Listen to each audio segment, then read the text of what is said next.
बहुत समय पहले की बात है। एक डाकू रहता था जिसका नाम अंगुलीमान डाकू था। अंगुलीमान डाकू इसलिए कहा जाता था क्योंकि वो लोगों को मारकर उनकी अंगुलियां भी काट लेता था। डाकू था और जंगल में रहता था। जंगल के बगल से राहगीर जाते, रास्ते वाले उस रास्ते पर से जो भी सज्जन व्यक्ति जाते उनको लूट पाट करता, उनके साथ लूट पाट करता और उनकी अंगुली भी काट लेता था। जो धन संपत्ति उनके पास मिलती थोड़ा बहुत सब लूट मार कर ले लेता था। एक बार उसी रास्ते से स्वामी विवेकानंद जी को जाना हुआ।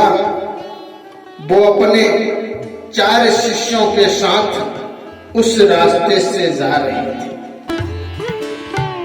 जब वे अंगुलीमान डाकू के स्थान पर पहुंचे तो अंगुलीमान डाकू चाकू निकालकर स्वामी जी के सामने खड़ा हो गया। बोला कि ऐ महंतो, जो भी कुछ सामान आप सबके पास है वो निकाल कर मुझे दे दो, वरना मैं सबकी एक एक अंगुली भी काट लूंगा और धन संपत्ति भी लूट लूंगा और परेशान करोगे तो आपकी हत्या भी कर दूंगा। स्वामी जी मुस्कुराने लगे। बोले, धन संपत्ति तो हम सबके पास नहीं है, मांग मांग कर खाता हूँ और लोगों को सच्ची उपदेश देता हूँ, सच्चे राह पर चलना सिखाता हूँ। यही मेरा कर्तव्य है। हम साधु हैं, साधु के पास कुछ धन नहीं होता, जो कुछ होता है वो ज्ञान होता है। यदि ज्ञान लेना है तो बोलो, ज्ञान देने के लिए मैं रुक जाऊंगा। अंगुलीमान गुर्राया, बोला है साधु बनते हो, मुझे इससे कुछ लेना देना नहीं, मुझे तो सामान लूटना है, धन लूटना है, जिससे मेरा और मेरे परिवार का जीवन चल सके। मैं इसीलिए डाकू बना हूं ताकि लूट मार करके अपना और अपने परिवार का पालन पोषण कर सकूं। तो स्वामी जी बोले, ठीक है, हम सबके पास तो कुछ नहीं है, परंतु तुम कहते हो कि मैं इस लूट मार के धन से अपना और अपने परिवार का पालन पोषण करता हूं। तो डाकू ने, अंगुलीमान ने कहा हाँ। तो स्वामी जी बोले, तुम पाप कर रहे हो, ये जो पाप तुम कर रहे हो ये भगवान के पास जाकर क्या बताओगे? क्या ये पाप का भागीदार तुम्हारा परिवार होगा, तुम्हारी पत्नी होगी, तुम्हारा बेटा होगा या तुम्हारा पिता होगा? कोई तुम्हारा साथ देने वाला नहीं रहेगा। जब इस पाप का दंड तुम्हें मिलेगा तो उस दंड का भागीदार केवल और केवल तू होगा। क्या तू ये नहीं जानता? तो अंगुलीमान डाकू ने कहा कि आप कैसा बात करते हो, कैसा बात करते हो? मेरा पत्नी, मेरा बेटा, मेरा पिता सब इसका धन खाते हैं। ये जो चोरी का, लूट का सामान धन लेकर जाता हूं सब खाते हैं। तो इस पाप का भागीदार अकेला मैं कैसे हो जाऊंगा, वो लोग भी तो होंगे। तो स्वामी जी मुस्कुराने लगे, कहे कि नहीं, इस पाप का भागीदार केवल और केवल तू होगा। आप जिस परिवार की बात करते हो वो परिवार आपके पाप का भागीदार नहीं बनेगा। यदि आप मेरी बात को नहीं मानते तो जाकर पूछे आओ अपने पिता से, पत्नी से, बेटे से। यदि हाँ कहें तो मुझे बताना। अंगुलीमान ने कहा कि मुझे भरमा रहे हो ताकि भाग सको, मैं तुम लोगों को भागने नहीं दूंगा। स्वामी जी बोले, हम भागने वालों में से नहीं हैं। यदि तुम चाहते हो या तुम सोचते हो कि हम भाग जाएंगे तो पेड़ की टहनियों से इस पेड़ की जड़ों में हमको बांध दीजिए, हम यहीं रहेंगे, हम भागेंगे नहीं। जाओ, जाकर इतना तो पता कर लो कि इस पाप का, इस दंड का जो तुम पाप कर रहे हो, इस पाप को भोगने के लिए क्या तुम्हारा परिवार तुम्हारे साथ रहेगा? जाओ, जाकर पूछे आओ, हम यहीं खड़े हैं और यहीं रहेंगे। थोड़ा घबराया अंगुलीमान, फिर सोचा चलो बांध देता हूं, कहां जाएंगे भागकर, जंगल तो अपना है, ढूंढ निकालूंगा। तब वह भागा और सीधा जाकर अपने घर पहुंचा। जैसे ही वह घर पहुंचा, उसकी पत्नी पानी भर रही थी, कुएं से पानी निकाल रही थी।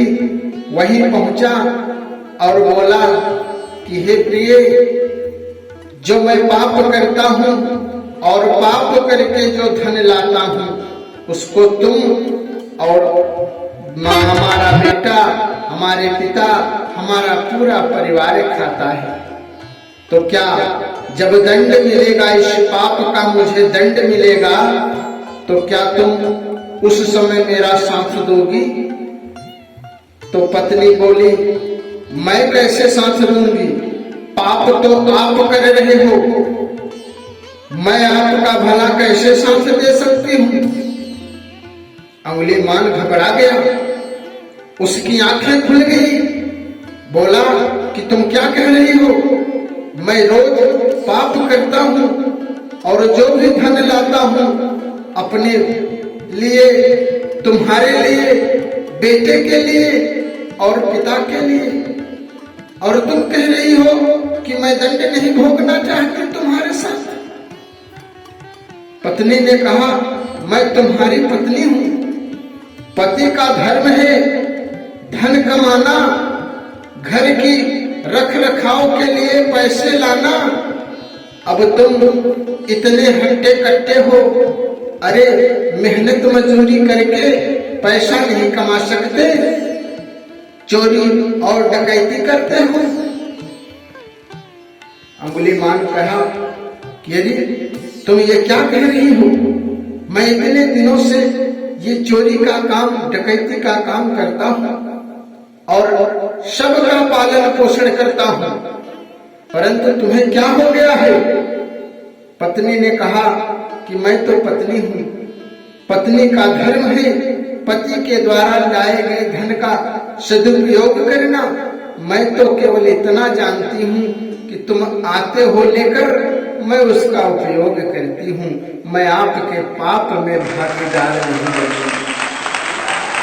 इतने में उसका बेटा दौड़ता हुआ उसके पास आया और कहा, पापा पापा, पिताजी पिताजी।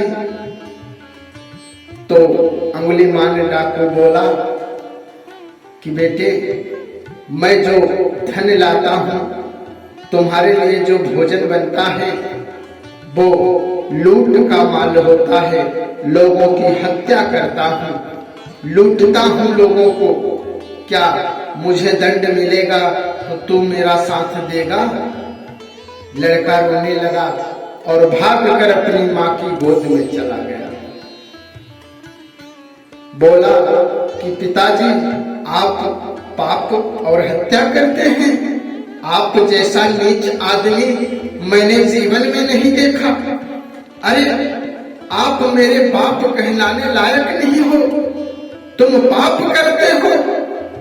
शर्म आती है मुझे तुम्हें पिता कहने पर। दंड का भागीदार बनूंगा, दंड में तुम्हारे साथ रहूंगा। नहीं चाहिए मुझे ऐसा पिता जो दूसरे के खून करके हम लोगों को भोजन देता है। अंगुलीमान तो चौकाचौध हो गया, पागल सा हो गया। सोचा कि अरे बाप रे, मेरे बेटे ने भी मुझे धुतकार दिया। दौड़कर अपने पिता के पास गया। बोला पिताजी, मैं जो चोरी करके डाका डालकर ये धन लाता हूं, क्या ये गलत है? मैं इससे सब परिवार का पेट भरता हूं, क्या ये गलत है? क्या मुझे अकेले दंड मिलेगा? आप उसमें भागीदार बनोगे? माता पिता दोनों चिल्लाकर बोले कि अरे नीच, क्या यही दिन देखने के लिए हमने तुझे पैदा किया है? मेहनत मजूरी करके नहीं लाता, चोरी और डकैती करता है। क्या करें, हम तो बूढ़े हैं, जो मिलता है खा लेते हैं, लेकिन पाप का भागीदार तू बनेगा, हम नहीं बनेंगे। हम तेरे पाप का भागीदार नहीं बनेंगे। वैसे ही इतना बड़ा पाप कर दिया कि तुझ जैसा नालायक बच्चा जो हमारी कोख से हो गया। मेरी कोख भी गंदी हो गई, माँ ने कहा। और पिता ने कहा, मेरी तो सारी दुनिया डुबो दिया तूने, नालायक कहीं का। इतना बात सुनकर अंगुलीमान घबरा गया और इतना डर गया कि उसके पैर भी चलने के काबिल नहीं। उसकी आंखें ही आंखें खुली और उसका दिल दिमाग सब खुल गया, सब खुल गया। उसका दिल दिमाग पागल हो गया। पागल होकर ऐसे कुत्तों की तरह दौड़ता हुआ स्वामी जी के पास जाने लगा और पहुंचा तो स्वामी जी खड़े थे। जैसे वो बांध कर गया था वैसे ही खड़े थे। उनके चरणों में अपना माथा रख दिया और रोने लगे। इतना रोया कि स्वामी जी बोले, क्या बात है बताइए अंगुलीमान जी। अंगुलीमान अपने चेहरे को छुपाने लगा और उनसे नजर मिला ना सका। कहा, हे स्वामी, आपने जो मेरी आंख खोल दी, मैं अभी जा रहा हूं। अब मुझे जीने का कोई अधिकार नहीं है। मैंने इतने पाप कर्म किए कि मैं अब जिंदा नहीं रहूंगा। स्वामी जी ने कहा कि नहीं, तुमने पाप किया है, प्रायश्चित कर रहे हो। उसने कहा कि मैं हाथ पैर सब आपको दान दे रहा हूं। आप जो चाहे मेरे साथ सलूक करिए। मेरी आंखें खुल गई। प्रभु भगवान आप हैं, आप ही के चरण को मैं पकड़ लेता हूं, छोड़ूंगा नहीं। स्वामी जी कहे कि नहीं नहीं, ठीक है, जब आंख खुल गई है तो पाप का दंड तो अवश्य मिलेगा, उसे कोई रोक नहीं सकता। हाँ, कम होगा, परंतु अब तुम भगवान का नाम लेना, राम कृष्ण कहना। तो अंगुलीमान बोला कि मुझे पढ़ना लिखना नहीं आता, मैं बोल नहीं सकता। जब उसने कहा मरा मरा मरा मरा, तो कहे कि चलो ठीक है, कृष्ण ना बोलो सही है, राम तो सही बोलो। तो अंगुलीमान बोला मरा मरा मरा मरा। तो कहे कि ठीक है, मरा मरा ही बोलो बोलो, राम अपने आप आ जाएंगे। मरा मरा मरा मरा राम, चाहे उल्टा पढ़ो चाहे सीधा, राम तो आएंगे ही। अब वो मरा मरा जपने लगा और उसी दिन से वो मेहनत मजूरी करने लगा और जब वक्त पाता तो प्रभु का नाम लेने लगा। उसके जीवन में खुशियां आने लगी, उसका परिवार भी एक तरफ से संपूर्ण होने लगा। माता पिता सबने सुना, सबने स्वामी जी का धन्यवाद किया, पत्नी भी स्वामी जी का धन्यवाद किया, सब उनके भक्त हो गए। इसलिए जो कर्म हम करेंगे उसका फल हमें अवश्य मिलेगा, उसका दंड हमें अवश्य मिलेगा। जो हम करेंगे वो खाने वाले से मतलब नहीं है, कर्म आपका है। अरे खाना है तो मेहनत मजूरी करके खाओ, दूसरे को खिलाओ। प्रेम वही है और प्रेम ही ईश्वर है। प्रेम से लिया हुआ धन, मेहनत का लिया हुआ धन ही इस जीवन को सफल बनाता है। लूट मार और चोरी डकैती किसी को सता कर लिया हुआ धन किसी काम का नहीं होता। वो एक तरफ से आएगा दूसरी तरफ जाएगा, लेकिन पाप की गठरी वजन हो जाएगी।